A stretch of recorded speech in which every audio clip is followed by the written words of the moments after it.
नमस्कार, आप देख रहे हैं आज की खबर और मैं हूं मयंक कुमार। अगर आप जॉब छोड़ने वाले हैं, रिजाइन करने वाले हैं या नई कंपनी में ज्वाइन करने की प्लानिंग कर रहे हैं तो ये एपिसोड आपके लिए बहुत जरूरी है। क्योंकि रेजिग्नेशन के समय सबसे बड़ी गलती यही होती है कि एम्प्लॉय सिर्फ नई सैलरी देखता है लेकिन पुरानी कंपनी से मिलने वाला पैसा भूल जाता है, जिसमें notice period, salary, notice recovery, leave encashment, bonus, incentive, gratuity, PF transfer, reimbursement, final tax deduction, form 16, experience letter, relieving letter और फुल एंड फाइनल स्टेटमेंट होता है। इसमें से एक भी चीज गलत कैलकुलेट हुई तो आपके हजारों रुपए कट सकते हैं। कई एम्प्लॉयज रेजिग्नेशन मेल भेज देते हैं, कई एग्जिट फॉर्मेलिटीज पूरी कर देते हैं, लैपटॉप जमा कर देते हैं और फिर भी 30-45 दिन बाद जब full and final settlement statement आता है तो उसमें डिडक्शंस देखकर शॉक लग जाता है।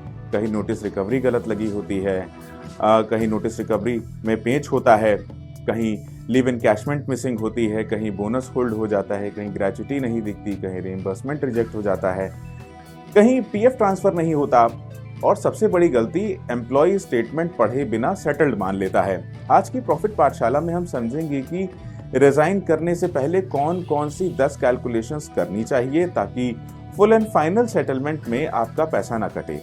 रिजाइन करने से पहले सिर्फ नई सैलरी मत देखिए, पुरानी कंपनी में आपका पैसा भी निकलना है, जिसमें notice period, salary, leave encashment, bonus, gratuity, PF, reimbursement और टैक्स डिडक्शन शामिल है। अगर आपने full and final settlement statement समझे बिना एक्सेप्ट कर लिया तो हजारों रुपए का नुकसान हो सकता है। इसलिए रेजिग्नेशन से पहले एचआर से रिटर्न ब्रेकअप मांगी, क्योंकि जॉब छोड़ते समय सबसे बड़ी गलती होती है हिसाब किए बिना एग्जिट करना।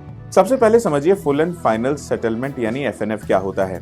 जब कोई एम्प्लॉय कंपनी छोड़ता है तो कंपनी उसके सभी पेंडिंग पेमेंट्स और डिडक्शंस का फाइनल हिसाब बनाती है। यही फुल एंड फाइनल सेटलमेंट कहलाता है। इसमें एम्प्लॉय को मिलने वाला पैसा भी होता है और कंपनी की तरफ से रिकवरीज भी हो सकती हैं।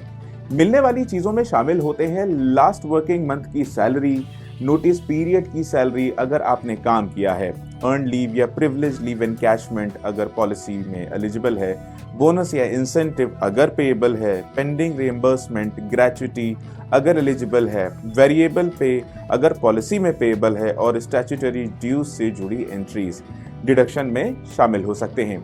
Notice period shortfall recovery, salary advancement, loan recovery, asset damage या asset non return recovery, excess leave adjustment, TDS, professional tax अगर एप्लीकेबल है, अनअप्रूव्ड रिएम्बर्समेंट, ट्रेनिंग बॉन्ड या ज्वाइनिंग बोनस रिकवरी अगर रिटर्न एग्रीमेंट में क्लॉज है। अब problem यह है कि बहुत सारे एम्प्लॉयज एफएनएफ को सिर्फ लास्ट सैलरी समझते हैं, लेकिन एफएनएफ सिर्फ सैलरी नहीं है, ये आपकी पूरी एग्जिट कैलकुलेशन है। और यही कैलकुलेशन अगर आपने पहले से नहीं की तो बाद में एचआर और फाइनेंस टीम के चक्कर लगाने पड़ सकते हैं और बहुत झंझट करते हैं ये लोग। अब सवाल ये है कि रेजिग्नेशन डालने से पहले सबसे पहले कौन सा कैलकुलेशन करना चाहिए? जवाब है notice period. Notice period resignation के बाद का वो टाइम होता है जिसमें एम्प्लॉय कंपनी के लिए काम करता है, हैंडओवर देता है और ट्रांजिशन कंप्लीट करता है। ये नोटिस पीरियड आपके offer letter, appointment letter, employment agreement या कंपनी पॉलिसी में लिखा होता है। किसी कंपनी में 30 डेज नोटिस होता है, किसी में 60 डेज, किसी में 90 डेज। अब एफएनएफ में सबसे बड़ा डिडक्शन नोटिस पीरियड की वजह से होता है। मान लीजिए आपकी कंपनी में 30 डेज नोटिस पीरियड है, आपने 30 डेज काम किया और कंपनी ने आपको अर्ली रिलीज कर दिया। अब दो बातें पॉसिबल हैं। अगर कंपनी ने रिटर्न वेवर दे दिया तो रिकवरी नहीं लगनी चाहिए। अगर वेवर नहीं दिया और शॉर्टफॉल आपकी तरफ से माना गया तो नोटिस रिकवरी लग सकती है। दूसरा केस, आपने रिजाइन किया और 60 डेज सर्व नहीं किए, अब 20 डेज में चले गए यानी 20 दिनों में चले गए तो 40 दिन का नोटिस शॉर्टफॉल रिकवर हो सकता है। अब नोटिस रिकवरी किस सैलरी पर कैलकुलेट होती है ये समझते हैं। ये कंपनी पॉलिसी पर डिपेंड करता है। अब कंपनीज बेसिक सैलरी पर कैलकुलेट करती हैं, कुछ ग्रॉस सैलरी पर, कुछ सीटीसी बेसिस की लैंग्वेज यूज करती हैं जो एम्प्लॉयज के लिए नुकसानदायक हो सकती है और उनकी समझ से बाहर होती हैं। इसलिए रेजिग्नेशन से पहले एचआर से रिटर्न में जरूर पूछे नोटिस पीरियड कितने दिन का है, शॉर्टफॉल रिकवरी किस सैलरी कंपोनेंट पर होगी, बेसिक पर, ग्रॉस पर या सीटीसी पर, अर्ली रिलीज कंपनी दे रही है या एम्प्लॉय रिक्वेस्ट कर रहा है, वेवर रिटर्न में मिलेगा या नहीं, क्योंकि ओरल बात का बाद में कोई फायदा नहीं मिलता। एचआर और मैनेजमेंट की बोली हुई बात का बिल्कुल भरोसा मत करें, सब कुछ रिटर्न में लें, मेल पर लें या व्हाट्सएप पर लें। अगर एचआर ने फोन पर कहा कि कोई रिकवरी नहीं लगेगी तो उसे मेल पर कंफर्म जरूर कराइए। नोटिस पीरियड में सबसे बड़ा ट्रैप है ओरल वेवर। एचआर फोन पर बोल देता है कोई रिकवरी नहीं लगेगी, लेकिन एफएनएफ में नोटिस रिकवरी कट जाती है। इसलिए रेजिग्नेशन से पहले रिटन कंफर्मेशन जरूर लें। नोटिस पीरियड कितने दिन का है, आपने कितने दिन सर्व किए, शॉर्टफॉल कितने दिन का है, रिकवरी बेसिक सैलरी पर लगेगी या ग्रॉस सैलरी पर, और अर्ली रिलीज कंपनी दे रही है या आप मांग रहे हैं। एफएनएफ में पैसा बचाना है तो नोटिस वेवर रिटर्न में लो। मुंह बोली किसी बात पर भरोसा मत कीजिए। अब आते हैं लास्ट वर्किंग मंथ सैलरी पर। बहुत से एम्प्लॉय सोचते हैं कि रेजिग्नेशन के बाद सैलरी वैसे ही आएगी जैसे हर महीने आती थी, लेकिन ऐसा जरूरी नहीं है।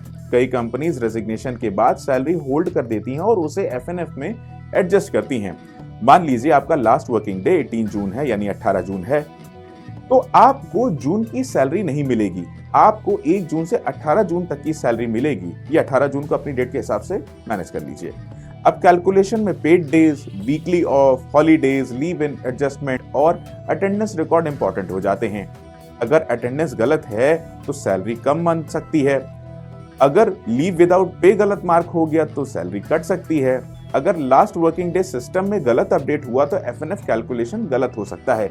इसलिए रेजिग्नेशन के बाद ये चीजें जो मैं बताने वाला हूं उसको जरूर चेक कीजिए। लास्ट वर्किंग डे रिटर्न में कंफर्म है या नहीं, अटेंडेंस रिकॉर्ड है या नहीं, पेड डे सही है या नहीं, एनी अनपेड लीव गलत मार्क तो नहीं हुई, सैलरी होल्ड होगी या नॉर्मल पेरोल में आएगी। अगर सैलरी होल्ड होगी तो एफएनएफ कब तक प्रोसेस होगा। एम्प्लॉय को ये बात समझनी होगी कि लास्ट सैलरी ऑटोमेटिक नहीं होती। एग्जिट प्रोसेस के बाद फाइनेंस टीम कैलकुलेशन करती है, इसलिए फाइनल मंथ सैलरी का हिसाब खुद भी बनाइए। नोटिस पीरियड और लास्ट सैलरी समझने के बाद अब आता है एम्प्लॉय का सबसे इग्नोर्ड पैसा, लीव एनकैशमेंट। लीव एनकैशमेंट यानी आपकी बची हुई एलिजिबल पेड लीव्स का पैसा। लेकिन यहां भी कंफ्यूजन बहुत ज्यादा है। हर लीव एनकैश नहीं होती। कैजुअल लीव एनकैश होगी या नहीं पॉलिसी पर डिपेंड करता है। लीव एनकैशमेंट आपकी बची हुई एलिजिबल पेड लीव्स का पैसा होता है, लेकिन यहां भी कंफ्यूजन बहुत है। हर लीव एनकैश नहीं होती। कैजुअल लीव एनकैश होगी या नहीं ये पॉलिसी पर डिपेंड करता है। सिक लीव एनकैश होगी या नहीं ये पॉलिसी पर डिपेंड करता है। अर्न लीव या प्रिविलेज लीव एनकैशमेंट अक्सर पॉलिसी के हिसाब से एलिजिबल हो सकती है। कुछ कंपनीज कैरी फॉरवर्ड लिमिट लगाती हैं, कुछ कंपनीज एनकैशमेंट लिमिट रखती हैं, कुछ रेजिग्नेशन केस में अलग रूल रखती हैं। इसलिए रिजाइन करने से पहले लीव बैलेंस चेक करना बहुत जरूरी है। इसको एक एग्जांपल से समझते हैं। मान लीजिए आपके पास 18 अर्न लीव्स बची हैं। कंपनी पॉलिसी कहती है कि अर्न लीव एनकैश होगी तो आपको 18 डेज का लीव एनकैशमेंट मिल सकता है, लेकिन कैलकुलेशन किस सैलरी पर होगा? बेसिक पर होगा, बेसिक प्लस डीए पर होगा, ग्रॉस सैलरी पर होगा, ये पॉलिसी पर डिपेंड करेगा। इसलिए एचआर से रिटर्न में पूछिए कौन सी लीव एनकैश होंगी, कितनी लीव बैलेंस है, एनकैशमेंट कैलकुलेशन किस सैलरी पर होगा, मैक्सिमम लिमिट है या नहीं, लीव बैलेंस पोर्टल और एचआर रिकॉर्ड मैच कर रहे हैं या नहीं। कई एम्प्लॉयज रेजिग्नेशन से पहले अपनी लीव्स यूज नहीं करते और बाद में पता चलता है कि वो एनकैश ही नहीं होती। दूसरी तरफ कुछ लोग लीव्स यूज कर लेते हैं जबकि पॉलिसी में एनकैशमेंट अच्छा मिलता है। इसलिए रिजाइन करने से पहले लीव बैलेंस और पॉलिसी चेक करना बहुत जरूरी है। जॉब छोड़ने से पहले अपना लीव बैलेंस जरूर चेक कीजिए। हर लीव एनकैश नहीं होती। Casual leave, sick leave, earn leave, हर कंपनी की पॉलिसी अलग हो सकती है। एचआर से रिटर्न में पूछिए कितनी लीव बैलेंस है, कौन सी लीव एनकैश होंगी, कैलकुलेशन बेसिस पर होगी या ग्रॉस सैलरी पर। अगर लीव एनकैशमेंट चेक नहीं किया तो एफएनएफ में आपका पैसा छूट सकता है। अब एफएनएफ में एक और बड़ा कंफ्यूजन होता है, बोनस और वेरिएबल पे। ऑफर लेटर में लिखा होता है वेरिएबल पे। एम्प्लॉय सोचता है कि रिजाइन करने पर प्रोपोर्शनेट वेरिएबल पे मिल जाएगा, लेकिन कई कंपनीज में वेरिएबल पे कंडीशन होती है। Performance rating, minimum service period, pay out date पर active employment, company performance, manager approval, notice period completion, exit reason. अगर पॉलिसी में लिखा है कि पे आउट डेट पर एम्प्लॉय एक्टिव होना चाहिए और आपने उससे पहले रिजाइन मार दिया तो वेरिएबल पे होल्ड हो सकता है। अगर परफॉर्मेंस साइकिल कंप्लीट नहीं हुई तो अमाउंट रिड्यूस हो सकता है। अगर टारगेट अचीवमेंट नहीं हुआ तो इंसेंटिव नहीं मिलेगा। इसलिए रिजाइन करने से पहले ये जरूर चेक करें बोनस अर्न्ड है या डिस्क्रिशनरी, वेरिएबल पे गारंटीड है या परफॉर्मेंस लिंक्ड है, पे आउट डेट क्या है, क्या रिजाइंड एम्प्लॉय एलिजिबल है, नोटिस पीरियड में रिजाइन करने पर बोनस मिलेगा या नहीं, प्रो रेटा कैलकुलेशन होगा या नहीं, अगर ज्वाइनिंग बोनस लिया था तो रिकवरी क्लॉज है या नहीं। यहाँ बहुत लोग गलती करते हैं। वो न्यू कंपनी की ज्वाइनिंग डेट के चक्कर में ओल्ड कंपनी का बोनस मिस कर देते हैं। कई बार 15-20 दिन वेट करने से बोनस पे आउट मिल सकता है, कई बार नहीं भी मिलता है, लेकिन डिसीजन लेने से पहले पॉलिसी पढ़ लीजिए, वो ज्यादा बेहतर है। बोनस के बाद अब आता है इंपॉर्टेंट लॉन्ग टर्म बेनिफिट यानी ग्रेच्युटी। ग्रेच्युटी एम्प्लॉय के लॉन्ग टर्म सर्विस का बेनिफिट है, लेकिन हर रिजाइनिंग एम्प्लॉय को ग्रेच्युटी ऑटोमेटिकली नहीं मिलती। Eligibility, service period, employment type और लॉ पॉलिसी पर डिपेंड करती है। जनरल केसेस में gratuity eligibility continuous service period से जुड़ी होती है।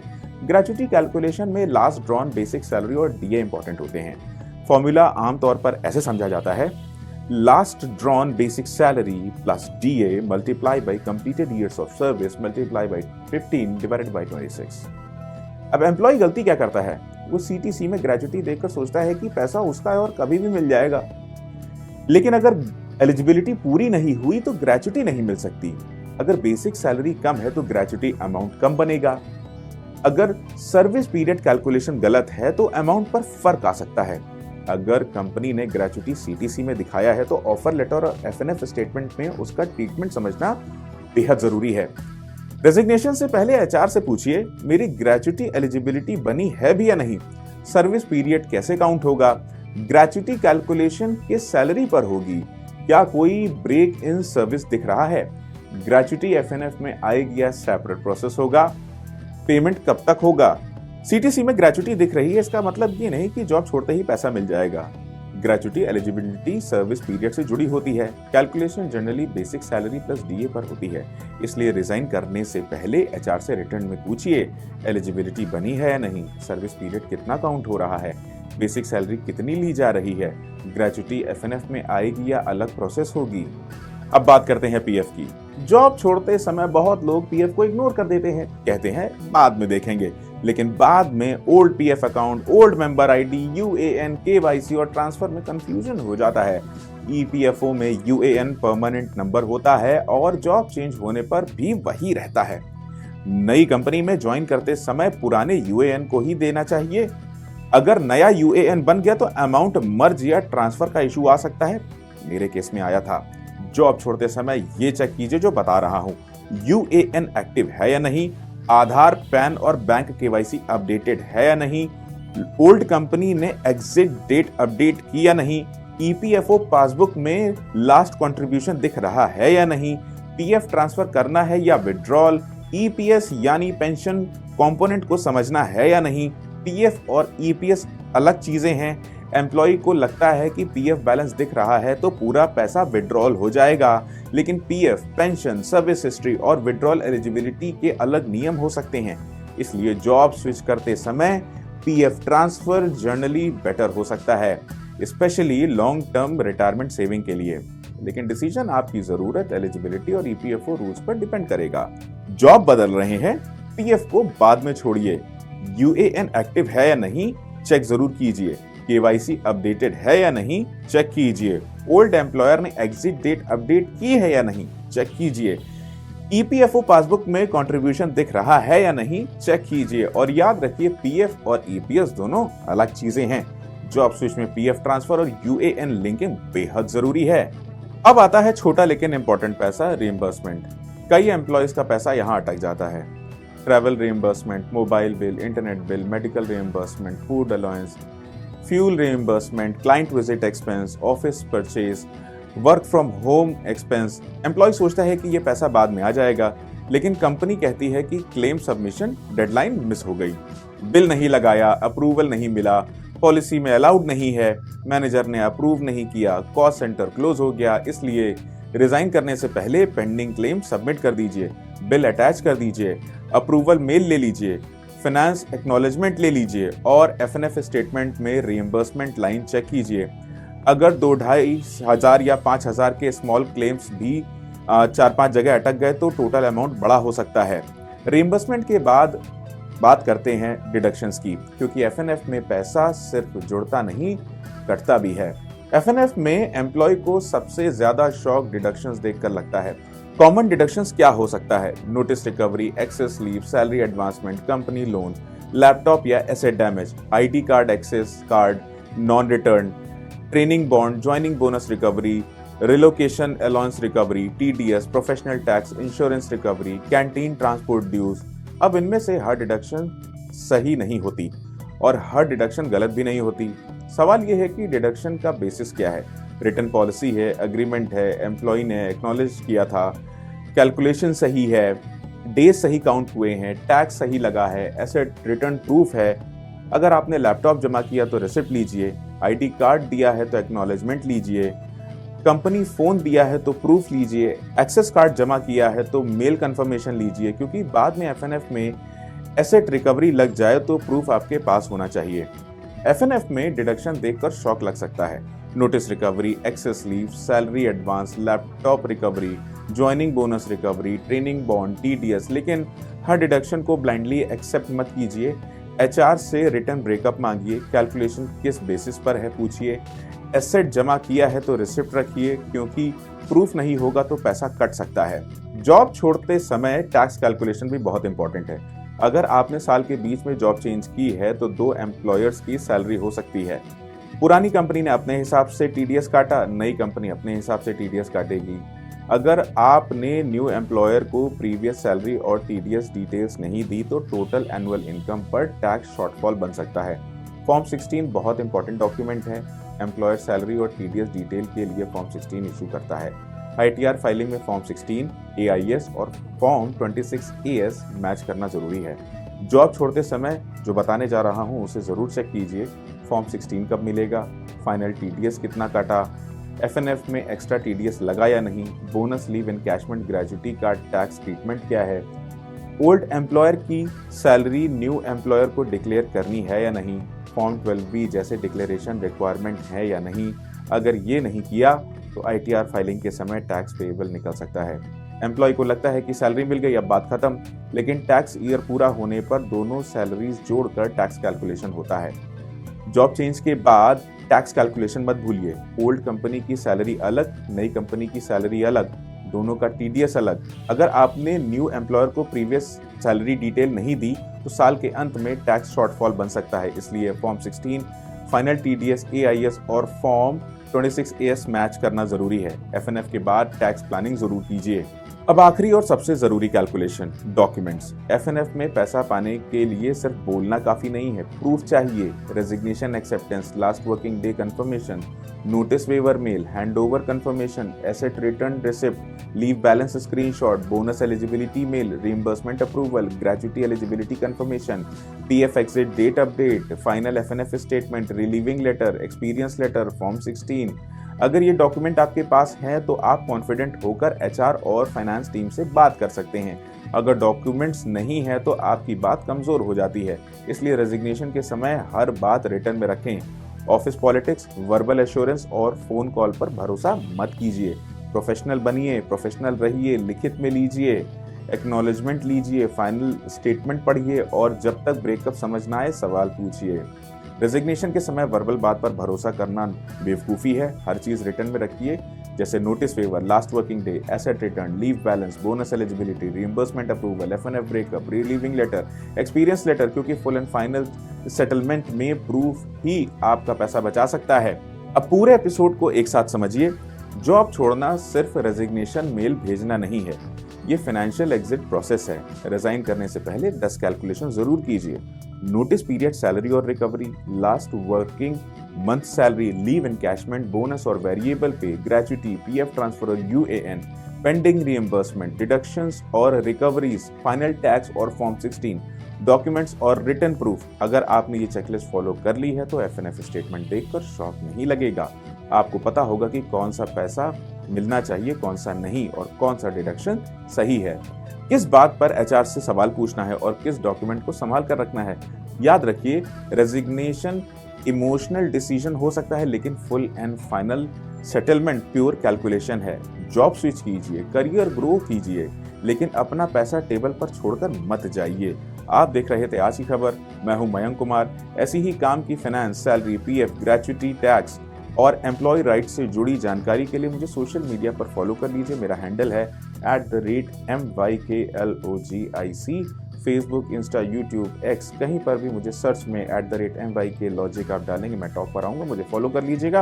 अगर ये एपिसोड आपके काम आया हो तो इसे अपने ऑफिस ग्रुप्स, जॉब स्विच करने वाले फ्रेंड्स और फैमिली मेंबर्स के साथ ज़रूर शेयर कीजिए, क्योंकि रिज़ाइन करते समय कई लोग सैलरी देखते हैं लेकिन पुरानी कंपनी से मिलने वाला पैसा भूल जाते हैं। ध्यान रहे, ये वीडियो सिर्फ जनरल इन्फॉर्मेशन और एम्प्लॉय अवेयरनेस के लिए है। Full and final settlement, PF gratuity, tax, notice period या एम्प्लॉयमेंट डिस्प्यूट से जुड़ा कोई भी बड़ा फैसला लेने से पहले HR policy, appointment letter, official documents, qualified CA, labour law expert या फाइनेंशियल एडवाइजर से सलाह जरूर लें। मुलाकात होगी आपसे अगले एपिसोड में एक नए जरूरी टॉपिक के साथ।